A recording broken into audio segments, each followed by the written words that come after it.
My name is Gonzalo Munevar, and I'm going to talk about some scientific challenges in the exploration of Mars. And so, let's see.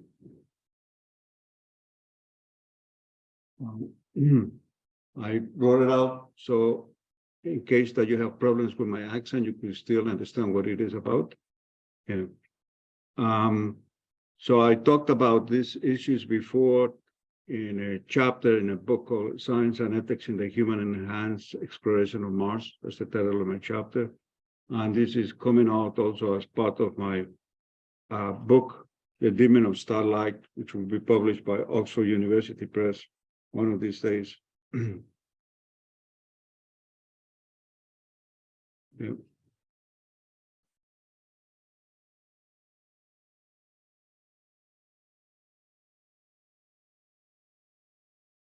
I'm afraid that I had some huge problems with my computer, and they may have screwed up the PowerPoint presentation, so I may have to skip some of this.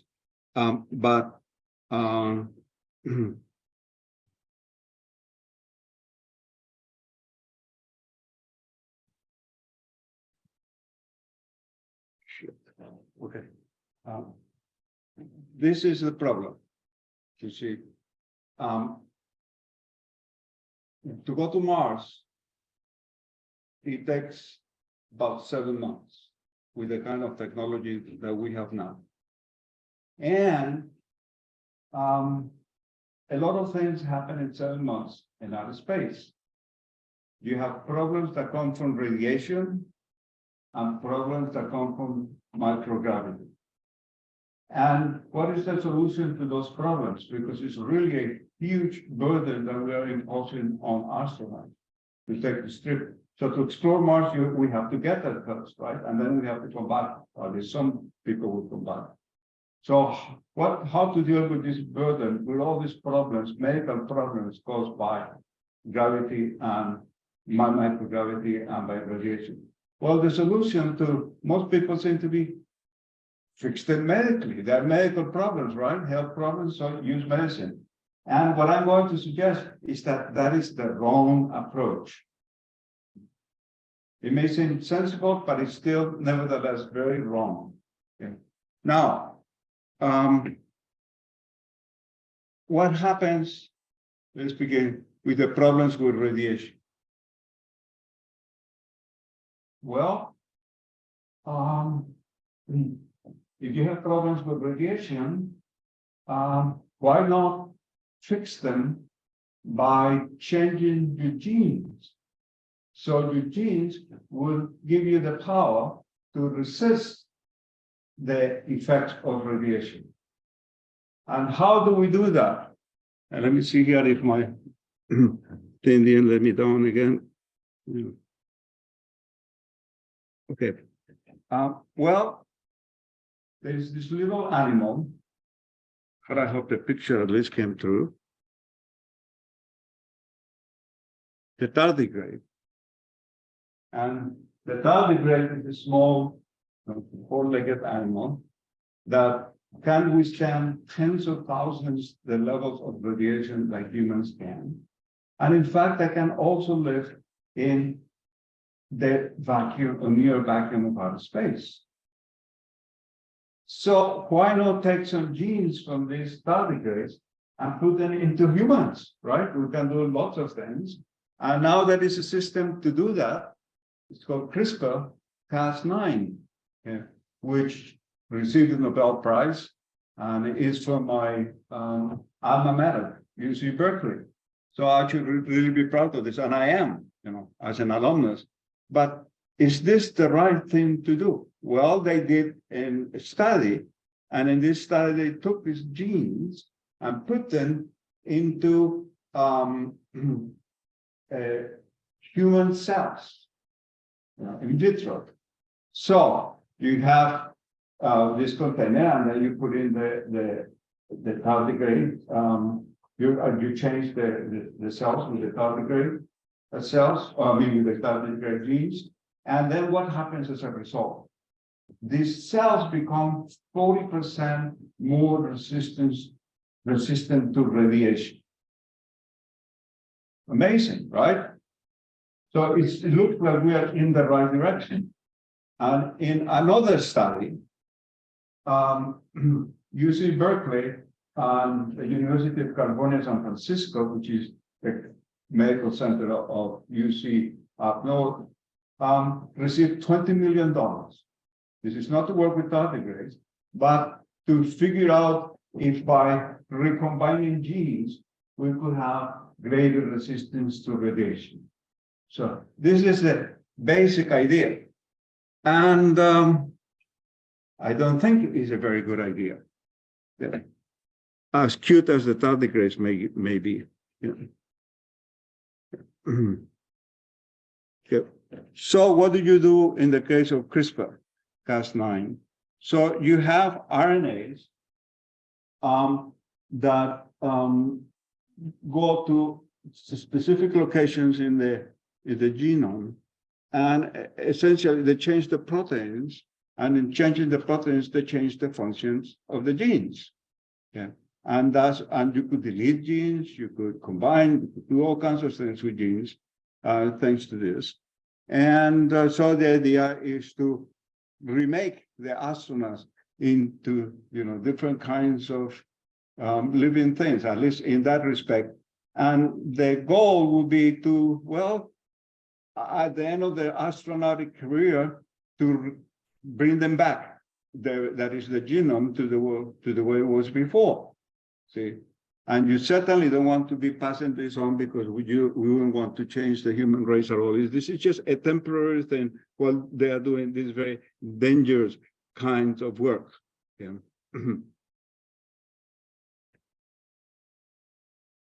And it sounded great, and as I said, to get a Nobel Prize for this and the whole thing. But then a new study in 2018 came up with some real problems. And this study, by the way, is very well regarded. That studies come and go and so on, and people tend to ignore the ones that don't go their way. But this one has received a lot of attention. And the problem is that you actually have deletions that could, in many thousands of bases. I mean, you change something, you want to change something specific, but you end up changing lots of things in the genome, some of them in very distal sites that is very far away from when you're trying to do something. Okay. And that becomes a real problem. It's not only a problem in the sense that you don't know what's going on anymore in this person's genome, but on top of that, you could have cancer. And about 20% of the cases are very seriously in terms of the problems that they create. Whether they can ever be solved or not, we don't know. And you think, well, maybe 20% is not that bad, but you change hundreds of thousands of genes as a result of this. You might, that many. Yeah.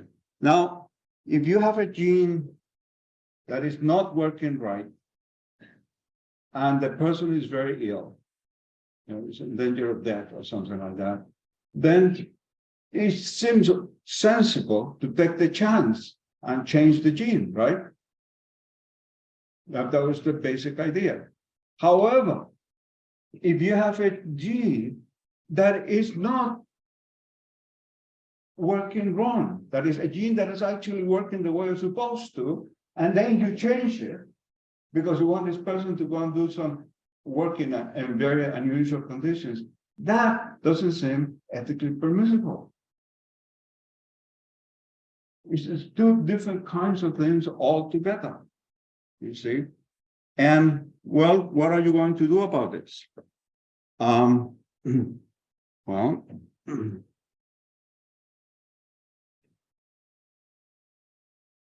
as I said, the deletions and rearrangements could be hundreds of thousands of DNA letters long, and there is a risk of causing cancer, as I said.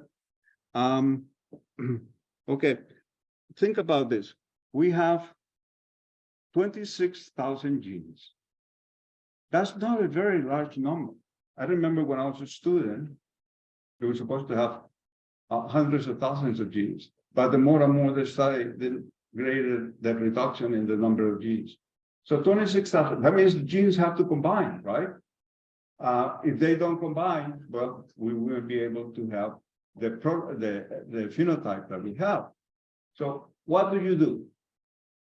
If you have 26,000 genes and you cause all kinds of changes in them, that could be quite a serious problem, because these genes may no longer be able to work the way they were supposed to. Again, if a gene is defective and we fix it, then it may start working the way it's supposed to. But if a gene is not defective and we change it, we may screw up the way all these genes are going to combine.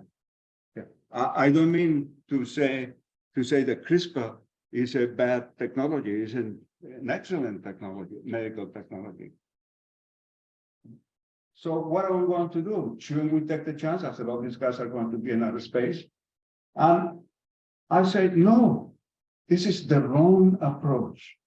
The right approach to all these problems in space is to change the environment of the spaceship so it will be conducive to the human to the human environment. I mean, it has to be a humanly, how to say, receptive environment or friendly environment. That's what we have to do. And now think again about, in this case, about radiation. How does it happen? We have a spaceship. Once you go beyond the Earth, the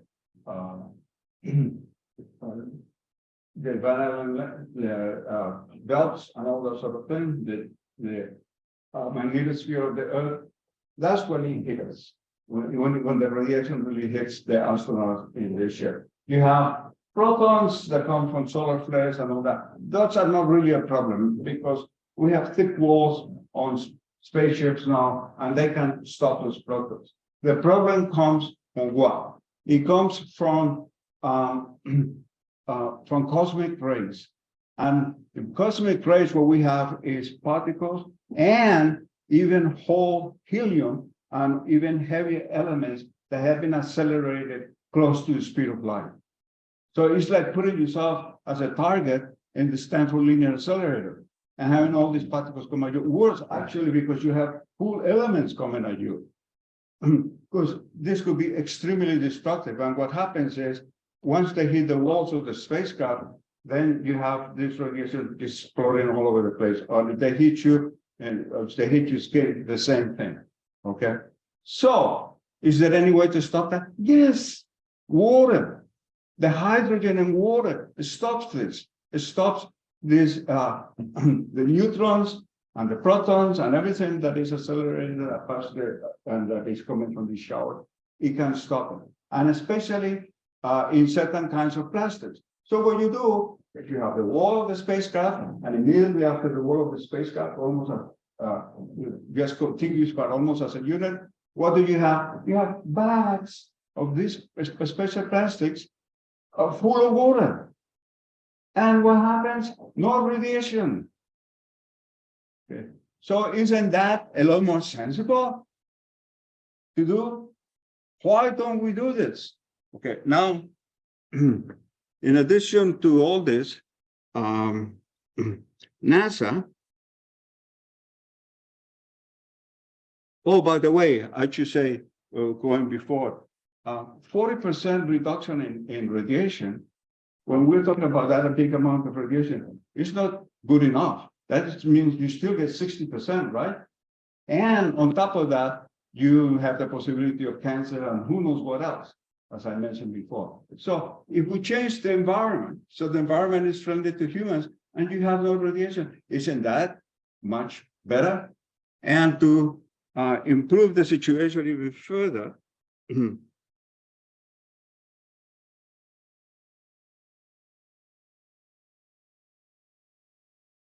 oh, by the way, of course, you use what happens when you use the water. Well, you recycle the water and you put it in new bags, and then you keep replacing this stuff. And you can even put the garbage in there. You know, everything that you have, you just put it on the walls, and that protects the astronauts from radiation.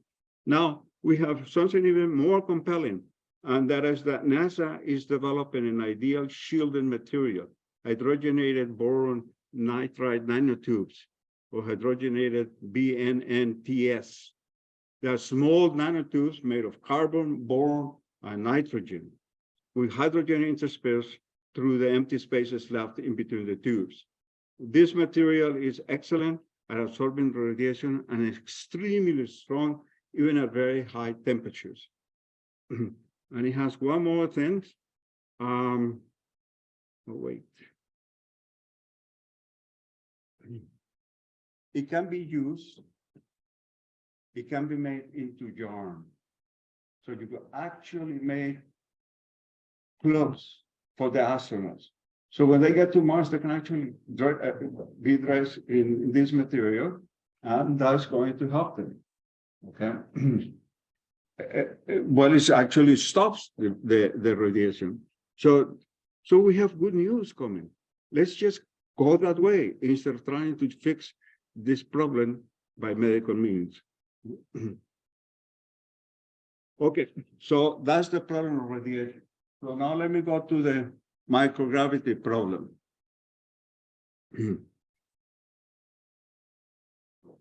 What are the problems of microgravity? Well, one of the problems of microgravity is that you lose muscle mass. Now, again, people said, well, this is a medical problem. Let's have a medical solution. And what is the medical solution to this? Well, one of the things that they have done at this NASA lab is to have small animals who lose muscle mass go through this. These are mice. These are mice. They go through this procedure where they put an insert into them, and this insert is constantly sending this medication to the body to prevent muscle mass. So it's small, about a grain of rice. You put it in, and then it could last months, even years. And then when it runs out, using a couple of needles, you can replenish it. And then, well, that sounds like a terrific way to solve the problem, right? Well, that would be nice, except that that's not the only kind of problem that we have. We have lots of problems because of microgravity. Problems with the heart, problems with all kinds of cells all throughout the body. So we will have many problems, and you could think of many little things the size of grains of rice being put into the body of the astronaut. Well, is that good or not? Well, you're going to have many different kinds of medications going in there. How are they going to interact with one another? Some of these may have to go in places like the brain or something like that. And after all, we are not perfect in making these kinds of operations. Just think of hip replacements, all the problems that people have, and all the other problems that they're going to have. You see, all these operations have to be done by humans, and humans are not perfect, even if they work for NASA. You know, so this approach seems suspect to me as well. So what can you do instead? Well, what you can do instead is, again, change the environment of the spacecraft. So you don't have this problem anymore.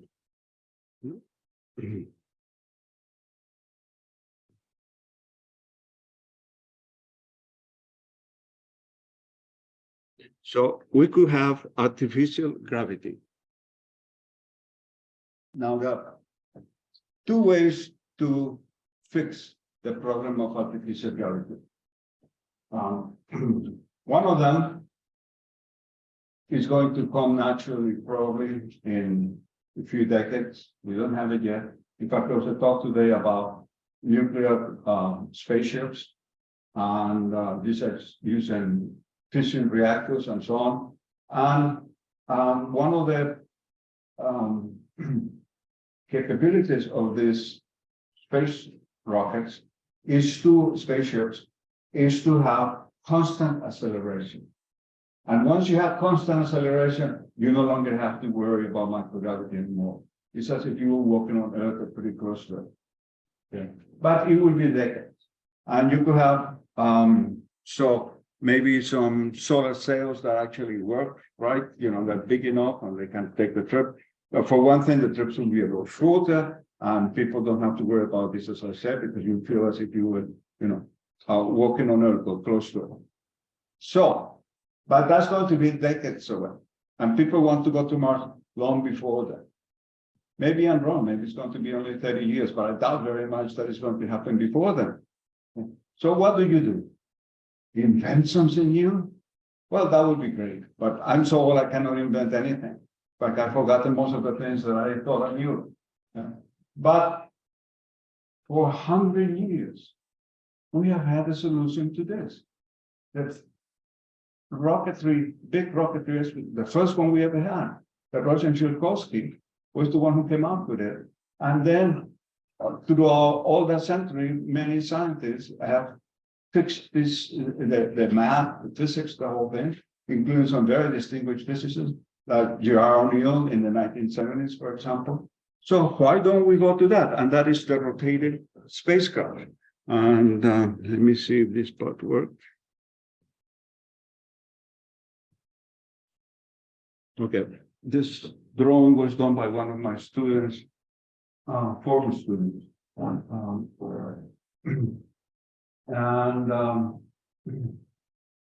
Phil McMurray.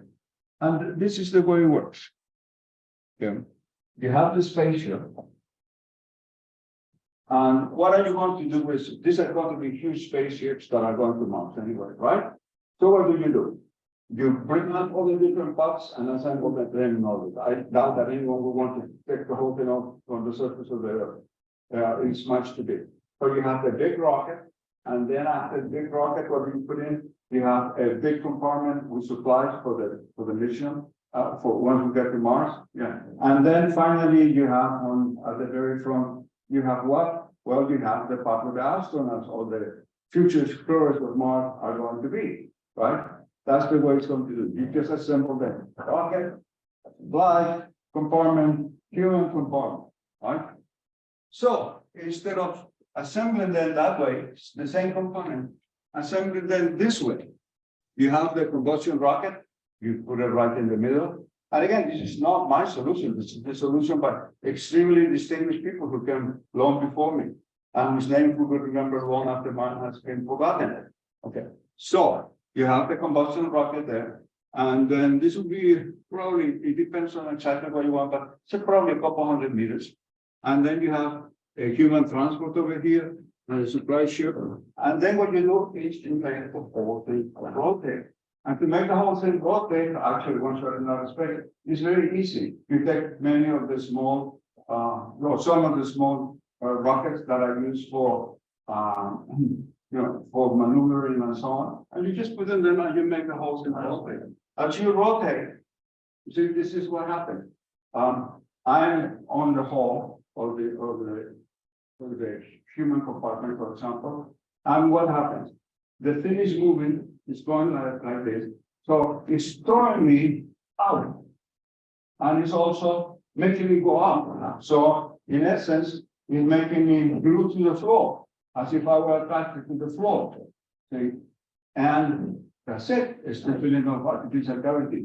Maybe a tiny bit less here on my head, but I probably would not notice that. And then working on my foot, on my feet. And so I'm going that way, all the way to Mars.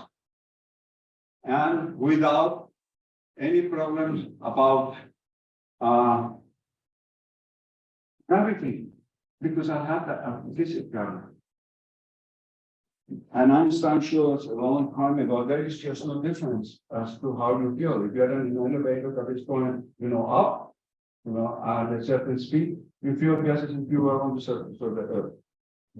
Okay, so again, let's not go medical when we have an opportunity to make people not miserable, at least physically. by changing or having an environment in the spaceship that is conducive to the way human beings actually are. Okay, so that's my presentation.